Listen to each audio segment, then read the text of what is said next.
All right, so here at Best Tugs, we like to test everything. Our philosophy really when it comes to working with our suppliers is like Ronald Reagan, you trust but verify.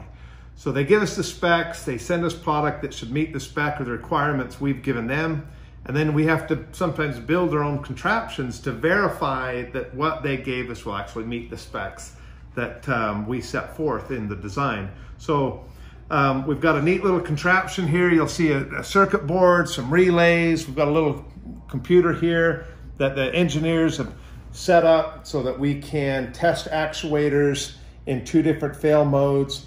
I'm gonna go ahead and hook up this ground wire, and you'll also see here that our guys have a pretty good sense of humor.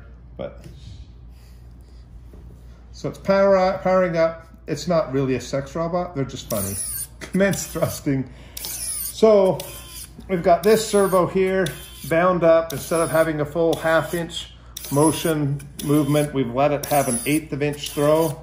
And this one we've got where we've jammed it with this high-tech friction lock pin with a grip lock tie.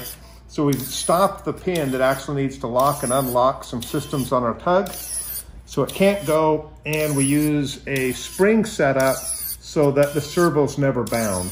So our engineers printed these neat little parts so that we can run a jammed piston with a spring so that the servo doesn't jam up. And then we've run this servo where it just deadheads and is stopped every time. This thing will start to build up heat over time. At about 2,000 cycles, it's going to be smoking hot. The one inside here won't have all that heat because it's able to go to a full motion and stop on its own internal micro switch, and then cycle back and stop on an internal micro switch, whereas this one tries to go until it's called back. So here's the counter. This is our 2nd day of testing. Last time we had a failure on the servo, we were at 40,000 cycles, and we want to see that happen at least 2 or 3 more times.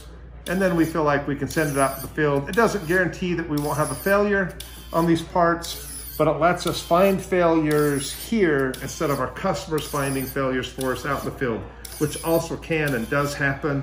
But this is our fun way of using mad science to trust and verify the specs that our suppliers provide us on equipment that we're purchasing.